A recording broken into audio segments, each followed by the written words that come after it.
बिस्मिल्लाहिर्रहमानिर्रहीम। बच्चों, आज हम क्लास 11 बायोलॉजी का जो चैप्टर नंबर 4 है बायोमॉलिक्यूल्स, इसको हम स्टडी करेंगे।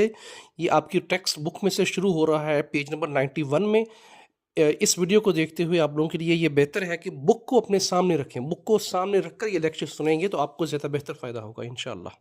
जी बच्चों, पेज नंबर 92 से ये शुरू हो रहा है। पहले इंट्रोडक्शन है, उसके बाद ये पहला हेडिंग है बायोकेमिस्ट्री का। बायोकेमिस्ट्री आपने पहले भी पढ़ा होगा। बायोकेमिस्ट्री कहते हैं वो तमाम केमिकल कंपोनेंट्स और केमिकल प्रोसेस जो लिविंग ऑर्गेनिजम्स में हो रहे होते हैं उनको हम कहते हैं बायोकेमिस्ट्री। यहाँ लिखा हुआ भी है, biochemistry is the study of chemical components and chemical process occurring in living organisms. बहुत इंपॉर्टेंट डेफिनेशन है, इसको मार्क करें और बुक में जो डेफिनेशन लिखी हुई है इसको सर्कल में करें, इसको अंडरलाइन करें। अब देखिए बच्चों, इसमें लिविंग ऑर्गेनिज्म की बात हो रही है और उसमें केमिकल प्रोसेस और केमिकल कंपोनेंट्स की बात हो रही है। आपके इल्म में है कि हमारे बॉडी के जो तमाम केमिकल रिएक्शंस हैं वो रिएक्शंस को हम कलेक्टिवली मेटाबॉलिज्म कहते हैं। वो तमाम केमिकल रिएक्शंस जो लिविंग ऑर्गेनिजम्स के बॉडी में हो रहे हैं उन सबको हम मेटाबॉलिज्म कहते हैं।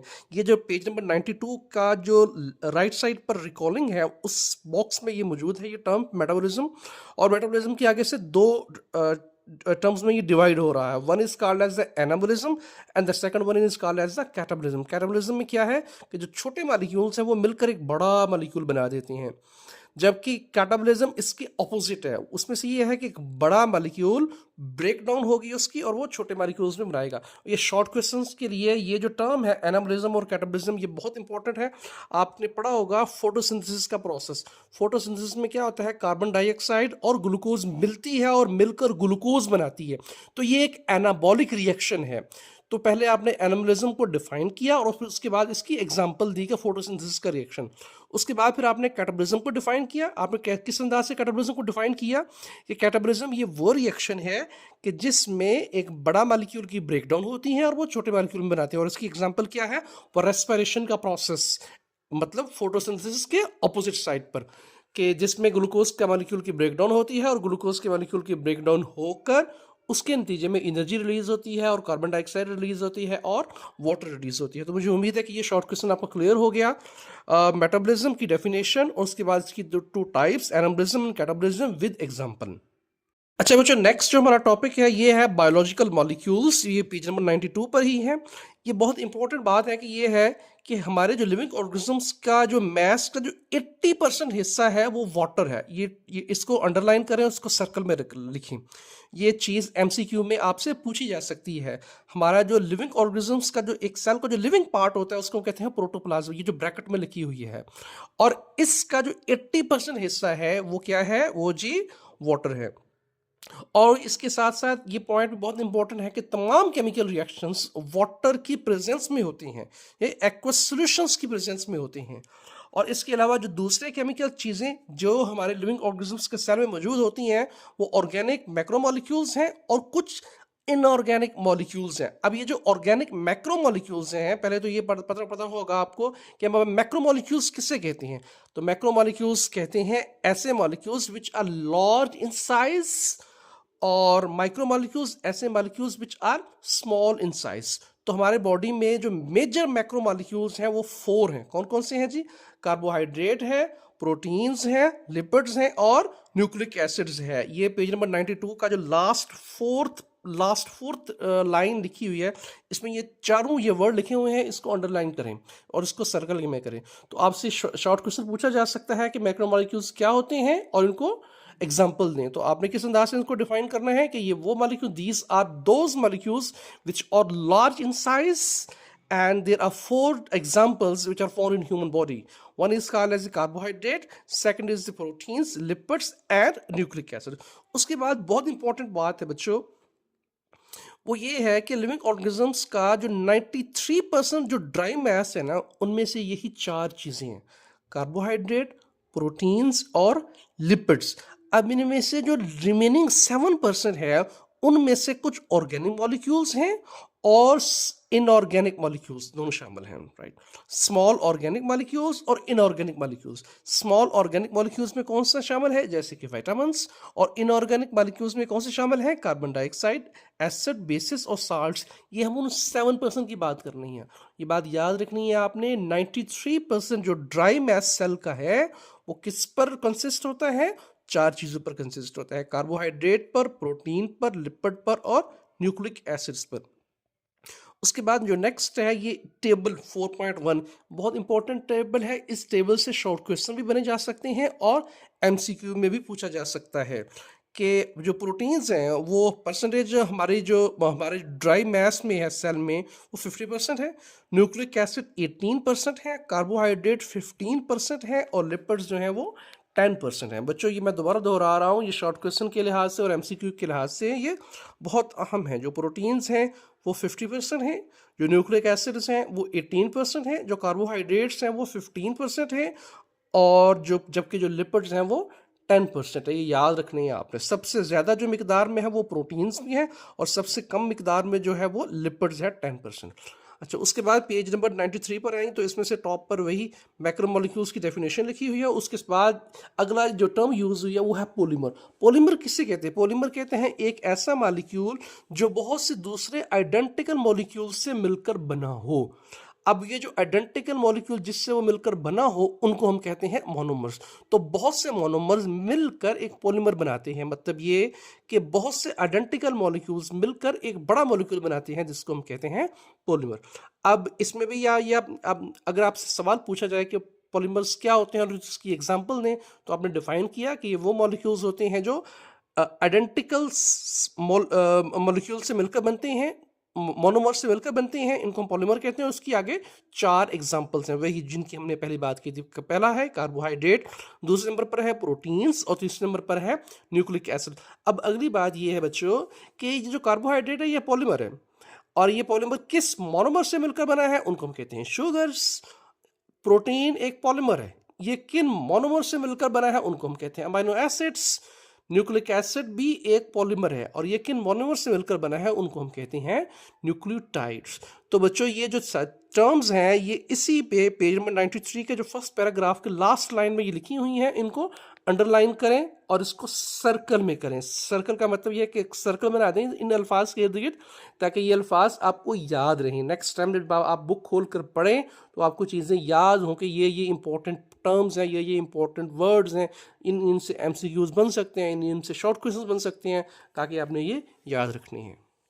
नेक्स्ट जो है वो है types of bonds in biology. ये बड़ा इंपॉर्टेंट लॉन्ग क्वेश्चन बन सकता है इसमें से, और इसमें से लॉन्ग क्वेश्चन भी है, शॉर्ट क्वेश्चन भी बन सकते हैं और एमसीक्यूज भी बन सकते हैं। इस वीडियो के दौरान ही मैं आपको बताता जाऊंगा कि इसमें से शॉर्ट क्वेश्चंस कौन से हो सकते हैं और एमसीक्यूज कौन से हो सकते हैं और किन शॉर्ट क्वेश्चंस और एमसीक्यूज पे आपने फोकस करना है। तो इसमें सबसे पहली बात ये बयान की गई है कि carbon is a basic element of organic molecules. It is a tetravalent. आपको पता होगा ये टेट्रावैलेंट है। इट कैन मेक 4 बॉन्ड्स और ये हाइड्रोजन, ऑक्सीजन, नाइट्रोजन और सल्फर में से किसी के साथ भी केमिकल रिएक्शंस बना सकता है, केमिकल बॉन्ड्स बना सकता है। आगे बच्चों ये बहुत इंपॉर्टेंट बात है, ये सवाल शॉर्ट क्वेश्चन आपको आएगा कि कार्बन से बनने वाले जो what are the important chemical bonds which are formed by carbon. तो 4 किस्म के बॉन्ड्स हैं। कार्बन हाइड्रोजन बॉन्ड जब ये बनाती है तो ये इंपॉर्टेंट एनर्जी सोर्स के तौर पर काम करता है। कार्बन ऑक्सीजन जब ये बॉन्ड बनता है तो ये ग्लाइकोसिडिक लिंकेज में बनता है और ये कार्बोहाइड्रेट्स में इंपॉर्टेंट इन्वॉल्व होता है। ये दूसरे नंबर पर कार्बन ऑक्सीजन बॉन्ड। तीसरे नंबर पर जो है वो कार्बन नाइट्रोजन का बॉन्ड जो कि अमाइनो एसिड लिंकेज बनाता है पेप्टाइड बॉन्ड बनाने के लिए। अब ये 3 एग्जांपल्स दी गई हैं। अच्छा ये बच्चों ये बात याद रखना, ये बात को आपको एमसीक्यू में पूछी जा सकती है कि what are the glycosidic linkage. तो ग्लाइकोसिडिक लिंकेज की डेफिनेशन अगर आप लिखना चाहते हैं अपनी बुक पर तो लिख लें। ये वो बॉन्ड्स होते हैं, these are that bonds which are formed between 2 carbohydrate units. जो 2 कार्बोहाइड्रेट यूनिट्स के दरमियान जो बॉन्ड बनता है उनको हम कहते हैं ग्लाइकोसाइडिक लिंकेज। और जबकि दूसरी जो टर्म दी है वो है पेप्टाइड बॉन्ड। पेप्टाइड बॉन्ड क्या है, ये वो बॉन्ड है जो 2 अमाइनो एसिड्स के दरमियान में बनता है, इनको हम कहते हैं पेप्टाइड बॉन्ड। तो ग्लाइकोसिडिक बॉन्ड को भी आपने नोट कर लिया और पेप्टाइड बॉन्ड को भी आपने नोट कर लिया।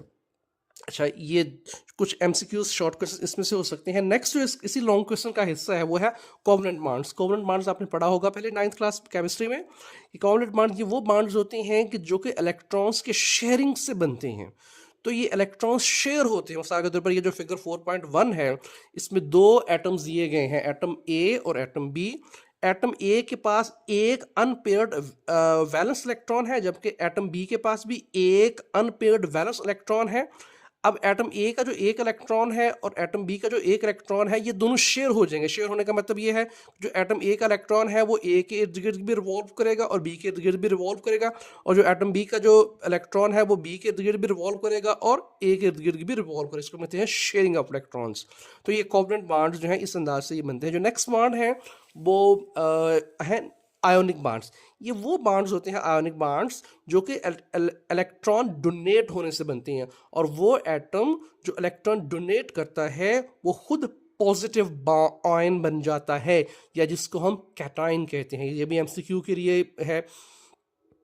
अच्छा, उसके बाद जो नेक्स्ट है वो दूसरा एटम जो कि इलेक्ट्रॉन को एक्सेप्ट करता है वो एनायन बन जाता है, जिस पर नेगेटिव चार्ज आ जाती है। ये बात याद रखनी है हम, और मुझे उम्मीद है कि ये बात आपको याद होगी पहले से, कि जो एटम इलेक्ट्रॉन डोनेट करेगा उस पर बजाते खुद कैटायन बन जाएगा, पॉजिटिव चार्ज आ जाएगा, और जो उसको एक्सेप्ट करेगा वो एनायन बन जाएगा, उस पर नेगेटिव चार्ज आ जाएगा। अच्छा बच्चों, नेक्स्ट जो है, अब ये जो पॉजिटिव चार्ज है और नेगेटिव चार्ज जो एटम्स पे है, अब जब ये अपोजिटली चार्ज एक दूसरे को अट्रैक्ट करेगा तो ये इलेक्ट्रोस्टैटिक अट्रैक्शन डेवलप होगी। इसी को हम कहते हैं आयोनिक बॉन्ड, राइट। तो ये जो इलेक्ट्रोस्टैटिक अट्रैक्शन डेवलप हो रही है, इसको भी सर्कल कर लें, इस वर्ड को भी, और अपोजिटली चार्ज आयंस के वर्ड को भी सर्कल में कर लें, अंडरलाइन कर लें। जो चीज़ें आप सर्कल में करते हैं, अंडरलाइन करते हैं बच्चों, वो चीज़ें आपको याद रहती हैं। तो जो जो हम पढ़ते जाएंगे, ये मैंने आपसे पहले कहा है, टेक्स्ट बुक अपने सामने रखें, और टेक्स्ट बुक सामने रख कर ये लेक्चर को सुनेंगे तो आपको ज़्यादा बेहतर तरीके से ये बात समझ में आएगी इंशाल्लाह ताला। उसके बाद नेक्स्ट जो है, ये ionic bonds are relatively strong in solid state. बच्चों, ये बहुत इंपॉर्टेंट बात है। ये जो आयोनिक बॉन्ड्स होते हैं, जब ये सॉलिड स्टेट में एग्जिस्ट करते हैं तो उस वक्त ये मोर स्ट्रॉन्ग होते हैं as compare to liquid state. इसका मतलब ये है कि कुछ ionic bond can be found in liquid state and कुछ ionic bond can be found in solid state, but those ionic bond are strong in nature which are in solid state and are formed mostly in inorganic molecules like sodium chloride। और ये जो ionic bonds होते हैं ये ज़्यादातर inorganic molecules में पाए जाते हैं, जैसे कि सोडियम क्लोराइड। ये भी एमसीक्यू के लिए लिख लें, यहाँ पर लिख लें एमसीक्यू के जो आयोनिक बॉन्ड्स है वो most of the times majority में इनऑर्गेनिक मॉलिक्यूल्स के दरम्यान में पाया जाता है। ये तो हो गया एमसीक्यू। अगर आपको इसमें से शॉर्ट क्वेश्चन पूछा जाए तो मुझे उम्मीद है कि आप इसको डेफिनेशन को लिख भी पाएंगे, इसको एक्सप्लेन भी कर पाएंगे, और साथ में इसके जो डायग्राम है दैट इज़ 4.2 पे, जिसमें सोडियम और क्लोरीन के दरमियान में है। सोडियम अपना इलेक्ट्रॉन डोनेट कर रहा है और क्लोरीन इलेक्ट्रॉन एक्सेप्ट कर रहा है। सोडियम के ऊपर पॉजिटिव चार्ज, क्लोरीन के ऊपर नेगेटिव चार्ज। अब ये दोनों एक दूसरे को अट्रैक्ट करेंगे, दैट इज़ आयोनिक बॉन्ड। अब ये जो नेक्स्ट पेज पर आ जाए बच्चों, ये है पेज नंबर 94 पर है हाइड्रोजन बॉन्ड। अच्छा, मैं रीड करता हूँ आपके लिए, आप गौर से इसको लिसन करें। पेन भी आपके पास हो ताकि अंडरलाइन करने में आसानी हो। Hydrogen bonds are weak attraction that occur between a hydrogen atom and an electronegative atom such as oxygen and nitrogen. इसकी डेफिनेशन होगी।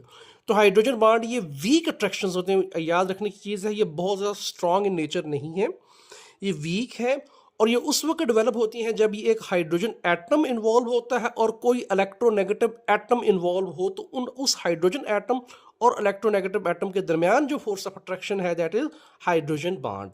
तो इसमें इलेक्ट्रोनेगेटिव एटम कौन कौन सा हो सकता है? वो ऑक्सीजन भी हो सकता है या वो नाइट्रोजन भी हो सकता है। दीज बॉन्ड्स, अच्छा ये ऑक्सीजन और नाइट्रोजन दोनों के वर्ड सर्कल में करें। These bonds are important in maintaining the structure of large molecules like proteins and nucleic acids as well as in various biochemical process like DNA replication। बच्चों ये बात बहुत याद रखने की है। अच्छा, ये हम आगे के चैप्टर्स पे जब हम पढ़ेंगे DNA replication तो उसमें मैं एक्सप्लेन करूँगा कि ये हाइड्रोजन बॉन्ड्स वहाँ पर कैसे इन्वॉल्व होते हैं, राइट।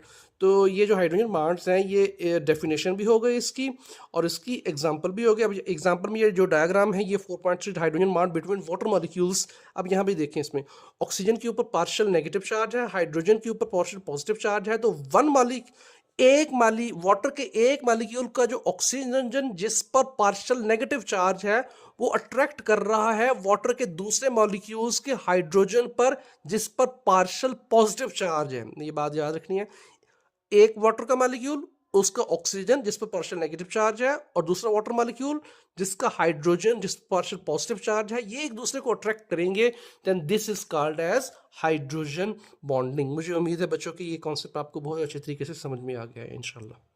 अगले पैराग्राफ पर है hydrophobic interactions. Hydrophobic interactions occur between non-polar molecules which tend to cluster together in aqueous environment to minimize contact with water molecules। अब देखो बच्चों, ये जो हाइड्रोफोबिक इंटरेक्शंस हैं ये उस वक्त डेवलप होते हैं जब कोई नॉन पोलर मॉलिक्यूल जब वो tend to cluster together in aqueous environment में वो इकट्ठा हो जाएं to minimise contact with water molecules, ताकि वो वाटर मॉलिक्यूल्स के साथ कम से कम इंटरेक्शन कर सकें। तो इसका मतलब ये हुआ कि हाइड्रोफोबिक इंटरेक्शन से उस वक्त डेवलप होंगे कि जब किसी नॉन पोलर मॉलिक्यूल को हम पानी में डालेंगे। अब वो नॉन पोलर मॉलिक्यूल पानी में जाकर तो पानी में वो एक जगह पर क्लस्टर हो जाएंगे, एक जगह पर वो जमा हो जाएंगे पानी के अंदर ही। अच्छा, वो पानी में एक जगह पर क्यों जमा होंगे? ताकि वो बाकी पानी मॉलिक्यूल्स के साथ कम से कम कांटेक्ट रखें। तो ये जो इस तरह की जो इंटरेक्शंस होती हैं जो कि नॉन पोलर मॉलिक्यूल्स आपस में डेवलप कर रहे हैं पानी से बचने के लिए, इसको हम कहते हैं hydrophobic interactions. This phenomenon is crucial for the folding of proteins and the formation of lipid bilayers in cell membrane। ये बात भी बच्चों इसकी डेफिनेशन भी हो गई और उसके बाद इसकी एग्जांपल भी होगी कि ये प्रोटीन्स की फोल्डिंग में भी ये इंपॉर्टेंट है। प्रोटीन्स जो फोल्डिंग करते हैं आगे हम पढ़ेंगे, इसमें से प्रोटीन का प्राइमरी स्ट्रक्चर है, सेकेंडरी स्ट्रक्चर है, टर्शियरी स्ट्रक्चर है, क्वाटरनरी स्ट्रक्चर है। और उसके बाद लिपिड्स की जो बाइलेयर्स होती हैं, ये भी आपने क्लास 9 में पढ़ा होगा। जो हमारी जो सेल मेम्ब्रेन है वो लिपिड बाइलेयर इन नेचर है, उसमें के होने में भी ये हाइड्रोफोबिक इंटरेक्शंस जो है ये बहुत इंपॉर्टेंट रोल है इसका। अच्छा बच्चों, हाइड्रोफोबिक इंटरेक्शन की डेफिनेशन और उसके बाद एग्जांपल के बाद में जो नेक्स्ट टर्म है वो है hydrophilic interaction. Hydrophilic interactions occur between polar molecules and water molecules. Hydrophilic interactions किन किन के दरमियान में है? पोलर मॉलिक्यूल्स के दरमियान में है और वाटर मॉलिक्यूल्स के दरमियान में है। तो जो हाइड्रोफोबिक इंटरेक्शंस थी वो नॉन पोलर मॉलिक्यूल्स के दरमियान में थी, जबकि जो हाइड्रोफिलिक इंटरेक्शंस हैं ये पोलर मॉलिक्यूल्स के दरमियान। जैसे देखो बच्चों, ये डिफरेंस भी आ सकता है आपको, differentiate between hydrophobic interaction and hydrophilic interaction. Hydrophobic interaction और हाइड्रोफिलिक इंटरेक्शन के दरमियान फ़र्क बयान करें और उसको एग्जाम्पल से एक्सप्लेन करें। तो मुझे उम्मीद है कि ये डेफिनेशन भी आप बयान कर सकते हैं, उसकी एग्जाम्पल भी। अब ये है इसकी एग्जांपल में क्या हाइड्रोफिलिक इंटरेक्शंस में, these interactions are essential for the dissolution of polar and ionic components in water. ये पोलर और जो आयनिक कंपोनेंट्स हैं उसकी डिसोल्यूशन में ये बहुत इंपॉर्टेंट होते हैं।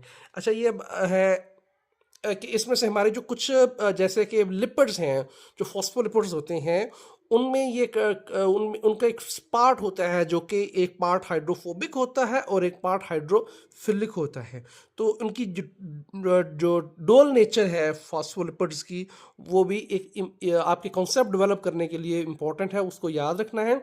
और इस तरह की चीज़ें जो हैं वो आपको एंट्री टेस्ट के एग्ज़ाम में ये पूछी जा सकती हैं। अच्छा बच्चों, मुझे उम्मीद है कि इसके साथ ये जो हमारा टॉपिक है ये वाला types of bonds in biology में, ये लॉन्ग क्वेश्चन भी क्लियर हो गया, इसमें से रेलिवेंट शॉर्ट क्वेश्चंस भी क्लियर हो गए और उससे एमसीक्यूज हैं वो भी क्लियर हो गए। इससे जो नेक्स्ट लेक्चर है वो उसमें हम कंडेंसेशन, सिंथेसिस और हाइड्रोलिसिस के बारे में डिटेल से बात करेंगे। ओके बच्चों, अल्लाह हाफिज़।